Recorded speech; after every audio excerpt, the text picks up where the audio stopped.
ऐसा होता था कि फिल्म होते होते रुक जाती थी, और ये बहुत बार हुआ मेरे साथ। मतलब शूटिंग पे पहुंचने वाले हैं, 15 दिन में हमारी शूट स्टार्ट होने वाली है और फिल्म बंद हो गई।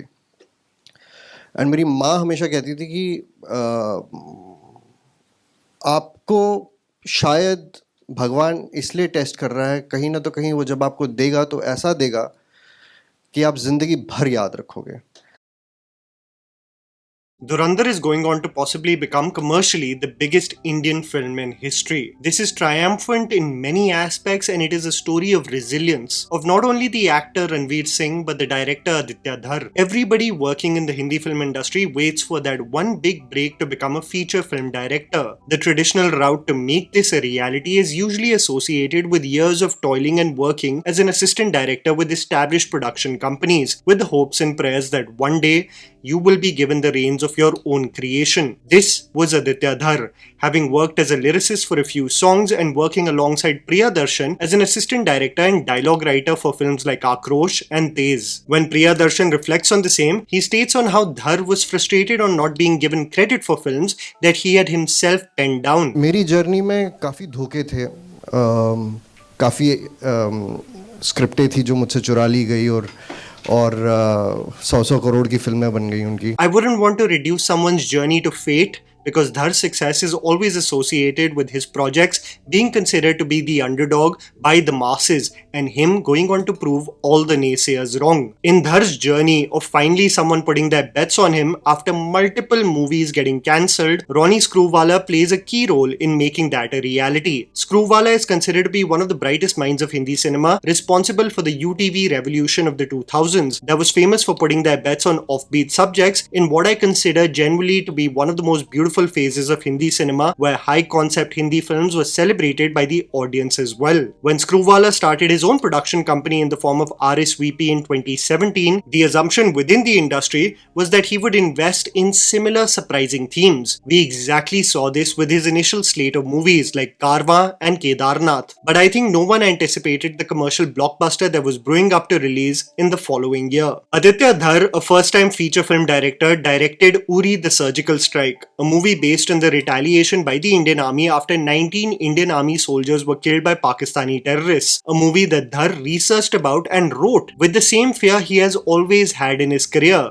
The fear that someone may just steal this idea too, like several movies he had written but was not given credit for. A movie shockingly he finished the screenplay off by locking himself up in a room for 12 days. A story that he with his own money researched for, hoping and praying that someone will commission it one day. This movie released in a world different from what we know today. And what I mean by this is that Vicky Kaushal was not a star prior to this movie releasing. His commercial successes prior to this movie was associated with supporting roles in movies like Razi and Sanju. Dhar was not a known name. Would a first-time feature film director be able to pull off a tactical film dedicated to the armed forces with technical prowess? Or was that too much to ask for? More importantly, the movie was made on a budget of 45 crores approximately, a budget unheard of in the absolutely wild numbers that circulate today in regards to commercial cinema. And when this film released, it shook up the industry like no one could imagine. The film experienced an absolute celebration in theatres. The movie was emotionally immersive and technically so powerful that its commercial success became inevitable. The movie, led by Vicky Kaushal as Major Vihan Shergill and supported by brilliant actors like Yami Gautam and Kirti Koladi, was probably one of the most realistic and effective action films I had seen in commercial Hindi cinema. The movie amassed a global gross revenue of approximately 344 crores, and one imagined that Dhar would only soar higher to make more epic films meant to be celebrated on the big screen. Imagine कीजिए the amount of pressure that Indian Army एक तरफ है जो एक इतने बड़े event का permission आपको दे रहे हैं as a first time filmmaker, then उसके बाद रॉनी स्क्रू वाला है जो इतना बड़ा प्रोड्यूसर है जो आपकी फर्स्ट फिल्म के लिए एक ऐसा बजट दे रहा है जो यूजुअली फर्स्ट फिल्म डायरेक्टर्स से थोड़ा ज़्यादा है, एंड उसके ऊपर हमारा जो एक्टर है वो फर्स्ट कमर्शियल फिल्म करने जा रहा है. I think when one assesses what Dhar experienced after Uri becoming a blockbuster, is important to analyze with respect to the business decisions of RSVP and the global pandemic that followed. Dhar, having established himself now, having the blueprint to prove to mainstream producers that he indeed can pull off a successful film, wanted to make his dream project, the immortal Ashwatthama with Vicky Kaushal. RSVP, the same company that bet on Dhar Dhar wanted to invest in this dream, and slowly and steadily, as more time passed and it became certain that this vision would require a humongous scale, the project slowly started slipping away from becoming a reality. The estimated budget was ballooning up, the producers deemed it to be an extremely risky subject, talks of replacing Vicky Kaushal not being able to justify such a budget as a leading man started circulating, and I think it's important to know that RSVP as a production company was just about staying afloat. I remember when it was Ashwatthama and I was shooting for Govinda Naam Mera with Shashank, and I got a call that we're pulling the plug on the film for now. I actually had my trainer with me and I called him up and I was like, listen, let's hit the gym. Let's go.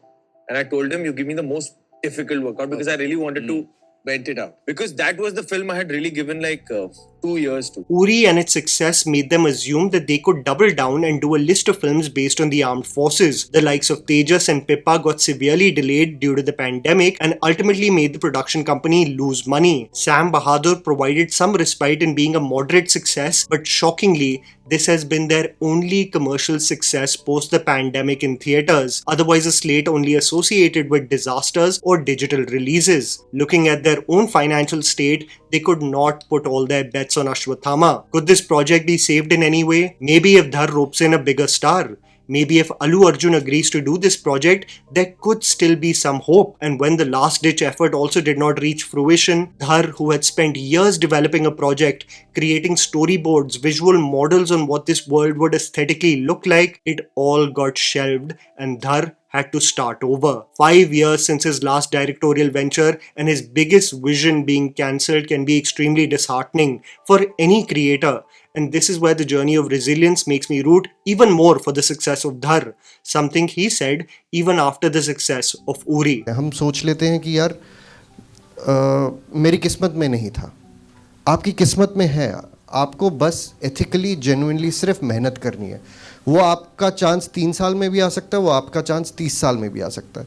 और मैं आपको अपने experience के हिसाब से बोल सकता हूँ कि अगर वो 30 साल में आएगा, उसका जो वैल्यू होगा वो उतना ही गुना ज़्यादा होगा जो 3 साल में आया होगा. Depending on himself with mid-budget projects like Article 370 and Baramulla, Dhar as a producer still was actively working in the film industry, something I believe becomes necessary for the subsistence of any creator to not be bogged down by setbacks and completely becoming inactive and senile towards the industry, but still finding a way to persevere. I think in this day and age of producers almost overdoing their marketing of announcements, trailer announcements and the glimpses of songs rather than just releasing material, there has been nothing more goated than the understated announcement of this box of faces, announcing the main cast of Dhurandhar in July 2024. An announcement that I believed crossed paths for two artists who were meant to meet each other, and this is why I believe that something beyond work is also written in the stars, because Dhar's predicament and hardships during this time was similar to what his upcoming leading man was experiencing. Ranveer Singh was absolutely on cloud 9 before the pandemic. Arguably the most versatile mainstream Indian actor of the time, Ranveer was experiencing a dream run where the characters he portrayed were not only challenging, but each role was different from the next. Just in the span of 2 years, Ranveer would feature as the despicable Alauddin Khilji in Padmavat, as the supremely entertaining and over-the-top Sangram Bhalerao in Simba, and an underdog but talented Murad in Gully Boy. Each performance was associated with movies that were commercially successful,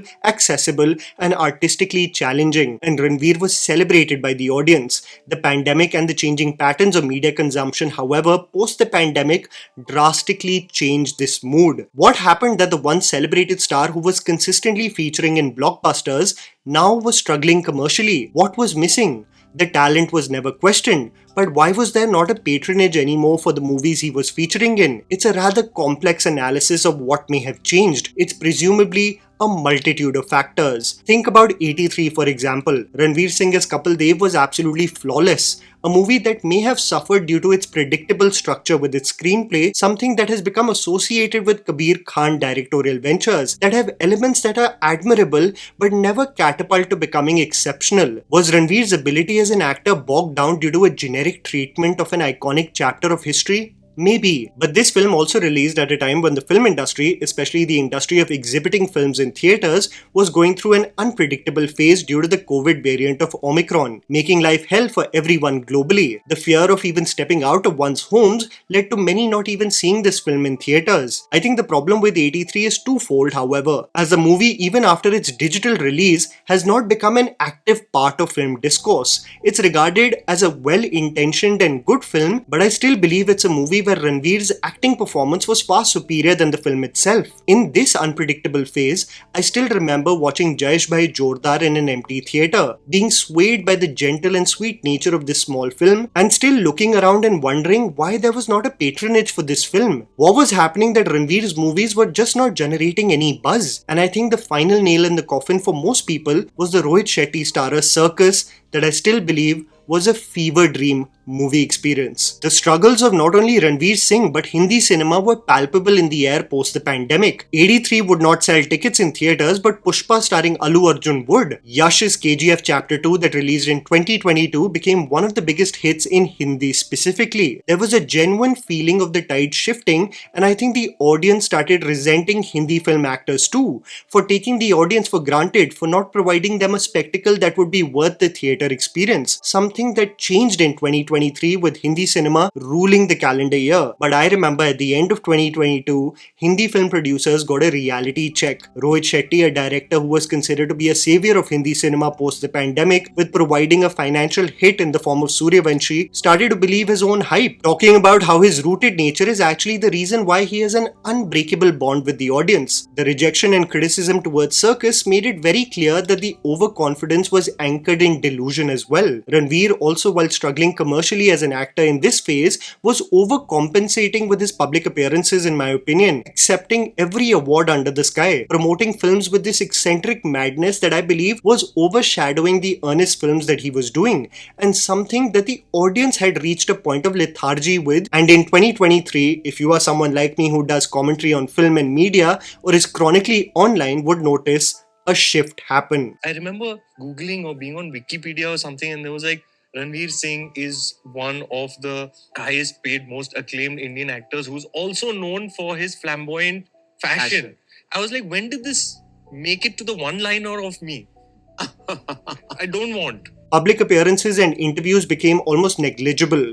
The appearances in random award shows dropped. And even for a movie like Rocky or Rani Ki Prem Kahani, a movie I believe saved by Ranveer's comedic performance as Rocky Randhawa, the marketing was restricted to the trailer and songs. The movie did decently well at the box office, and the saturation of Ranveer in the public eye almost vanished. The consistency with which Ranveer would be in the news was clear just through his Instagram grid, something that has since been deleted. And it just became wildly apparent that one has taken a conscious decision to focus on what's important: the movies. If you were to see Ranveer's Instagram today, this intention is very clear, as everything prior to Dhurandhar has been removed. Dhurandhar was the dark horse from the start. I remember interacting with a few members from the team that worked on this movie, and they conveyed on what an uphill task they had embarked upon with this project, in creating a stylized, grounded spy film, going out of their way in building the world of Lyari in Thailand, in making sure that this project is something completely divorced from what was being done in the genre. The complications in production were endless. Hassles with crew falling sick, delays due to unpredictable weather, the risky nature of the sheer volume of the content being shot, and whether it can be condensed over 2 films. If the decision is made to make a 2-parter, will people actually be interested to watch the entire saga? The unpredictability of what they were dealing with was immense. This was still the underdog, with hundreds of crores being invested by Jio, and I know this because I sat in an empty theatre in December of last year when I saw the first show of this movie. When Ranveer came on board, he started casting. Somehow we started getting hold of people who were there to prove themselves. Right. हमारी teaser में एक dialogue है, घायल हूँ इसलिए घातक हूँ. वो सब घायल थे. The quality of Dhurandhar Part 1 and the acting performances of the cast were, however, undeniably brilliant. If you sat with me in the first week of December and told me that Dhurandhar will go on to become a 1,000 crore worldwide grosser, everyone would tell you that you have absolutely lost your mind, all owing to talented actors investing in a mad idea of a director who was rejected and wronged in making his dream a reality with a star in the leading role who was really in the trenches, wanting to regain his past commercial successes, and the journey gave them in return, which I am sure even the makers and talent did not anticipate. No matter where you are politically aligned, Dhar's dedication to the craft and his ability in mounting subjects is second to none in Bollywood. Ranveer's rise again as a bankable star with this saga may just be a reminder to Singh himself that people are not concerned about the fluff but celebrate him for the talented artist that he is. His role as Jaskirat Singh Rangi is a testament to what he consistently brings to the table as an artist. The quality of the movies may sway, but his range and versatility is unquestionable. The result of this movie is two artists who were down bad in their respective careers, who I am sure finally feel vindicated, making Dhurandhar more than just a commercial venture in a Bollywood calendar year. It's a project that I believe has given a new lease of life to careers that had become stagnant. Ranveer will still consistently do what he does best, but Dhar will finally get the free rein and investment his mad vision deserves. Will it really happen with Ashwatthama? I genuinely hope so. जहाँ पे भी आपको लगे कि यार यहाँ पे सब कुछ ख़त्म हो गया, वहाँ पे एक हल्की सी कहीं आपके गूदे से, कहीं कोर से आपकी एक एनर्जी आनी चाहिए जो बोलती कि नहीं यार, एक ट्राई और मारते हैं.